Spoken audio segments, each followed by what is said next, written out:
Welcome to the cityCURRENT Show, powered by Higginbotham Insurance and Financial Services. This show focuses on sharing good news and powering the good in our community. Now here's your host, cityCURRENT CEO, Jeremy Park.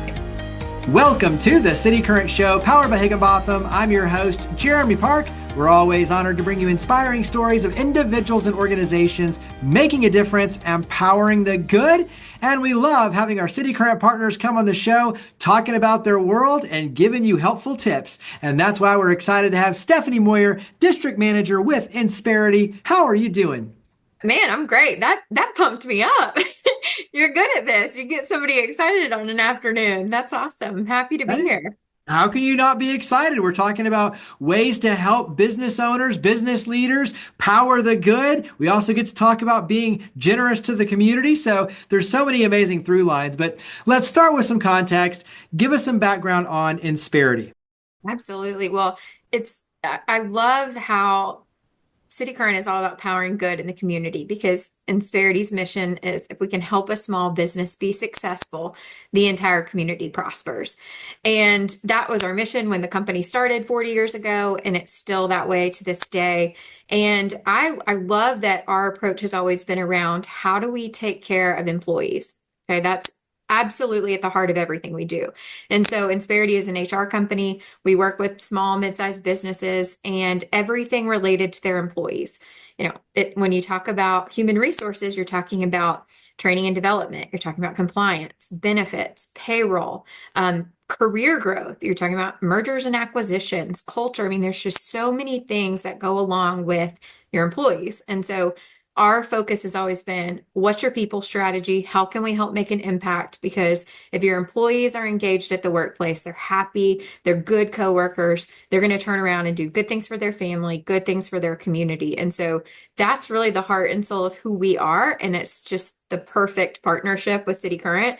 And we're happy to get involved here in Memphis. We just started up our sales office here back in August. So a few months in, so just getting to know the community and getting the word out there that we're a new partner here in town.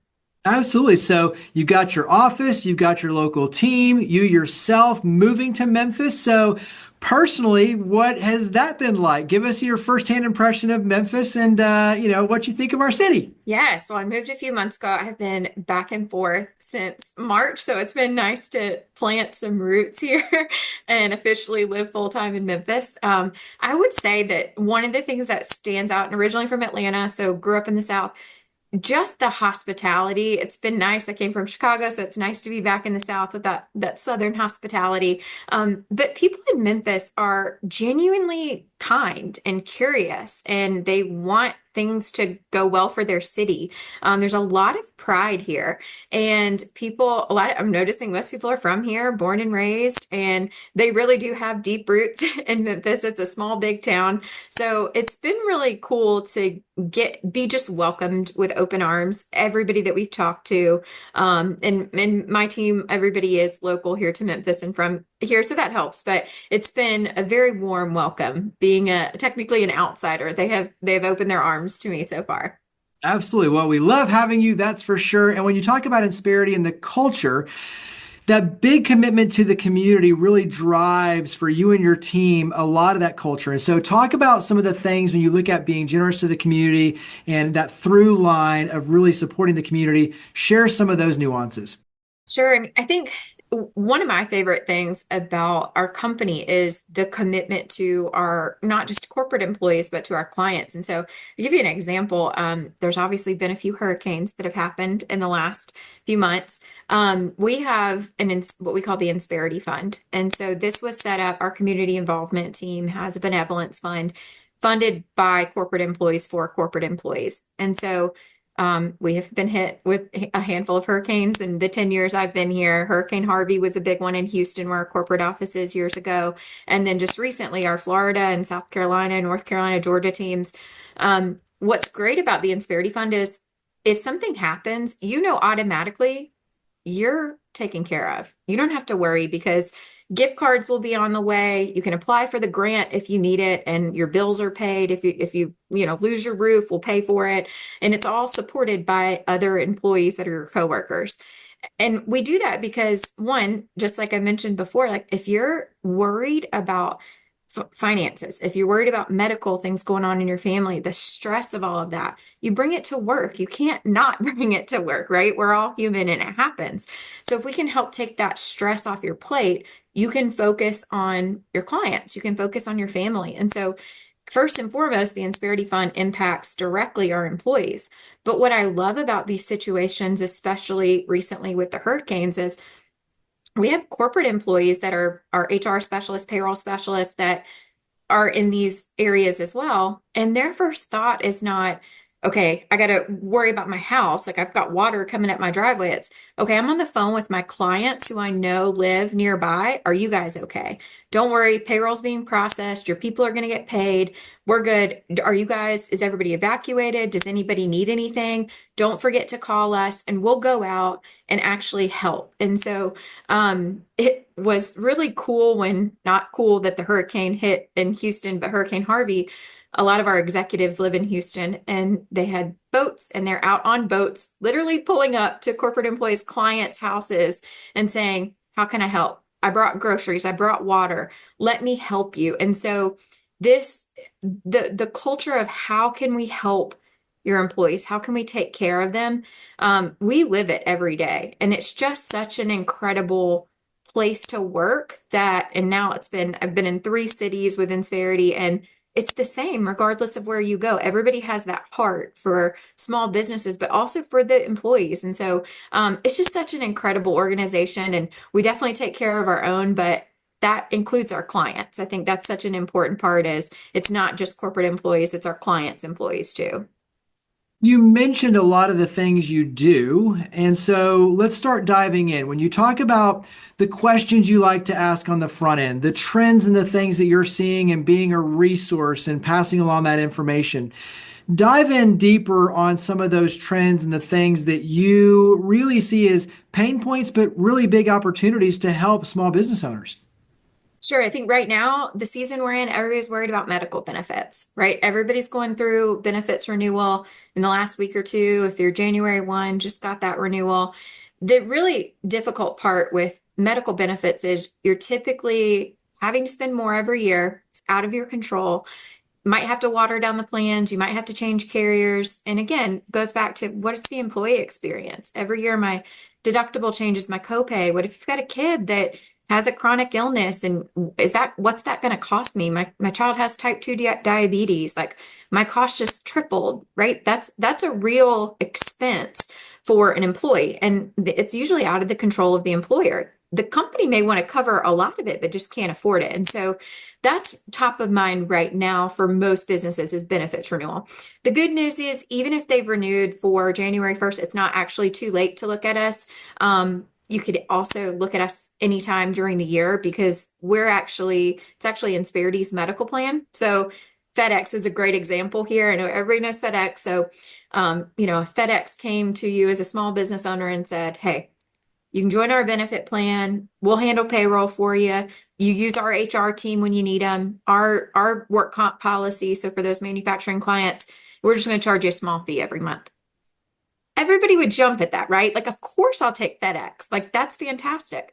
We're that FedEx for the small businesses. And so it really is right now top of mind for medical benefits, but that trickles into every aspect of payroll, work comp. We're talking about a lot of stuff for next year. The conversations are starting more with clients around compensation plans. Do we do bonuses at the end of this year? What's that going to impact? There was an FLMA law that said, we might have to increase overtime and hourly rates, and then maybe that's been repealed. And so there's a lot of changes that impact the payroll line item. And then you look at benefits and then work comp. And so every line item, it really does impact. And all this ties back to your people, ties back to the HR department. So I think a lot of times, especially November, December, even in January, business owners are overwhelmed. They've probably made a ton of decisions on renewing this and that and vendors and contracts. And it's like, I'm overwhelmed. We'll look at it another time, right? And we always say, there's never a bad time to make a good business decision. So why not just evaluate what else is out there? I guarantee if you've already renewed benefits, your employees, and you come to them in January and say, hey, we're going to move to Insperity because we've got better benefits, richer plan options, less money out of your pocket. Absolutely sign me up. I'll go through open enrollment again. And so I think taking that pressure off of there's really never a bad time to make a good business decision. It's just right now the decisions are being made around benefits. So I'd say that's the top of mind for most of our potential clients and clients right now. When you talk about making the good decisions and being strategic, talk about some of the other things that you really look at for having a robust strategic plan that ties into all of these things that we're talking about. Yeah, I mean, I think one of the things that is starting to come up in conversation, it absolutely will in the first quarter more, is around compensation, training and development, career paths. What we're going to see as a trend is that we're going to have more of an employee-driven market. So for recruiting, and everything kind of ties back from the beginning, right? Recruiting and retention. You want to recruit good talent and hold on to your really good people, right? You're terrified if you lose that top performer, or you've got that 20-year employee you can't lose because too much of your business is wrapped up in that. They're too valuable. And so how can we hold on to those people and then attract the right talent? Especially in an employee-driven market, they can go elsewhere for an extra 10, 15 grand a year, right? What if somebody else has Insperity and they have better benefits? That could potentially be $300 or $400 out of their pocket every month for a family plan, right? And so I think a lot of it right now is those conversations above and beyond just the medical. That's part of it. I mean, that's the employee side, right? That's their money out of their pocket. And that's the difference in, okay, I can send a kid to private school, or I can pay off a debt. I can pay my car note, right? That's real money for our clients. And so when we think about what's your plan to attract that top performer? How do you win that talent over your competitor? Well, one, it comes down to what processes do you even have in place for recruiting? Do you have a solid job posting? What does the job description look like? Do you have your policies and procedures shored up? Like, are you actually in compliance with the state of Tennessee, right? Because sometimes you can't post certain things online, right? You can get into some trouble. And then from there, okay, what's the recruiting process look like? Maybe you have a fantastic offering, great culture, but the person doing the hiring has never done this before. And the recruiting process isn't all that great. And they go with a competitor because their recruiting process was slick, it was great. And at the other end, maybe it wasn't the greatest decision. And so I think looking at it from a foundation, like what's your HR foundation? And let's build on that. I think some of the common things that we notice are maybe issues in compliance, things you just didn't realize you were out of compliance on, having solid policies and procedures, and then best practices, right?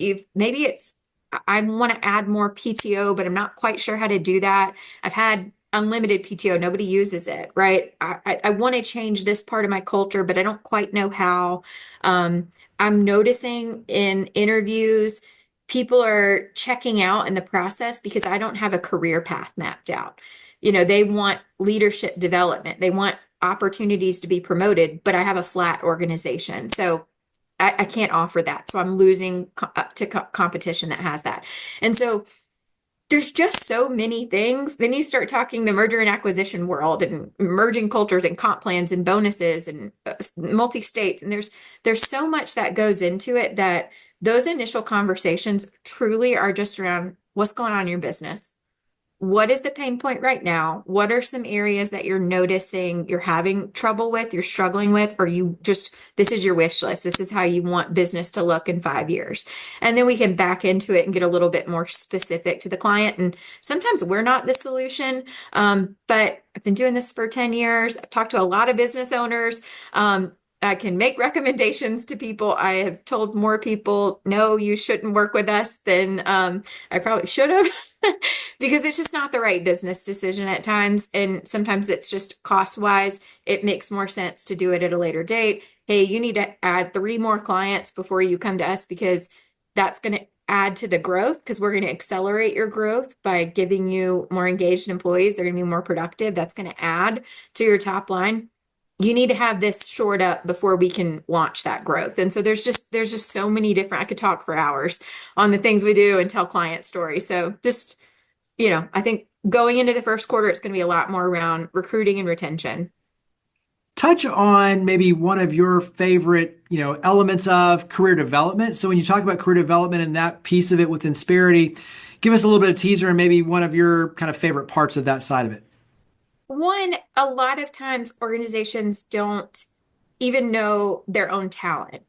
And so when you look at, let's say you have 32 employees and you've had some that have been with you for 5 or 10 years and they seem super happy. And then one day somebody up and leaves and you had no idea that they were unhappy, but they didn't have a career path. They had no idea that you were about to open up this supervisor role. And so a lot of times I think it's figuring out like who's in your organization that you have to hold on to them, right? And having that open dialogue. We did a lot of stay interviews during the pandemic with clients where it's, what do you like about working here? What do you want different? And so having a pulse on your organization, I think is key first. And then from there, and you may never be an organization that has this huge, career path, but the ones that do, the ones that want to scale, I think we have to identify what those roles look like. And then you weave it into the recruiting process. The other piece I think that companies fall into as a little bit of a trap is they promote, and they usually are promoting their rock star people, right? Your rock star salesperson becomes the sales manager. They may never have had management experience, and management and leadership experience are very different things, as we know, right? And it takes a unique human being to be able to do both well. And so we do a lot of training on supervisors, managers, leadership. All of that is very different. And I had a client in Atlanta that they had a pretty young, like truly young, everybody was under the age of like 35, and maybe 15, 20 people total in the organization. They promoted 5 or 6 of them. They were starting to build out that organization so they could continue to grow, and they knew they needed it. And I'm like, well, we don't know how to train people on this. And so we did a leadership academy, and it was a 12-month. They had some stuff online. They had a performance specialist of ours that comes out and actually did some on-site leadership training. There's some retreat type, like team building stuff along with it. And every month they had a checkpoint with our performance specialist. And all this is included in our services. This is part of, like, you go to FedEx, you have an HR department. This is part of it, right? And so what was interesting was at the end of the 12 months of I think it was 6 people, only 5 graduated, got their little certificate, because one of them opted out. She said, I don't want to be a manager. I just wanted to be a leader. And if I can lead in the organization without the stress of being a manager, I don't want the role. And they found a different role for her. So sometimes a career path doesn't have to be a promotion. It could be a lateral move.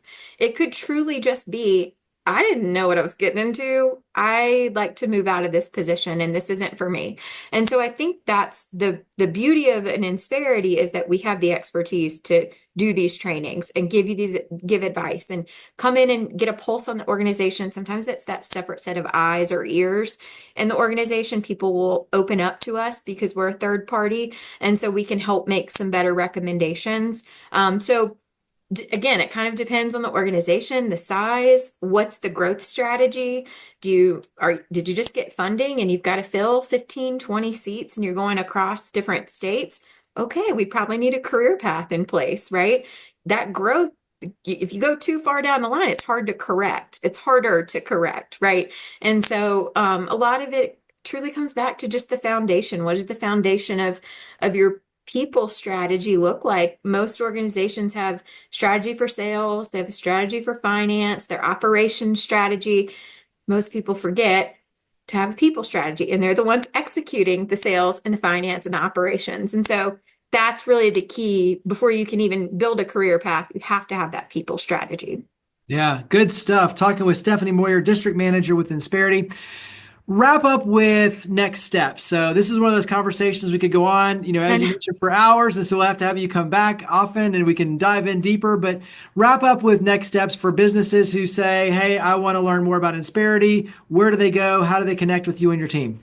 Yeah, they can always check out our website, insperity.com. There's a lot of great information on there. I always tell people to check out the YouTube channel as well. We've got some great videos in there. There's an Adventures in Outsourcing series. It's 5 short clips, like 3-4 minutes each. And it gives you an idea. It's almost like a test you can take to see, oh, should I even look at this? Should I go traditional employment versus co-employment? What are my options? So that would be a great starting point, honestly. And then from there, they can always reach out directly to me or someone on my team. Reach out to cityCURRENT. You guys can always get us connected. But I'd say the website's a great place to start, specifically the YouTube channel to watch some of those adventures in outsourcing videos and client testimonials. That's the best place to hear what we do.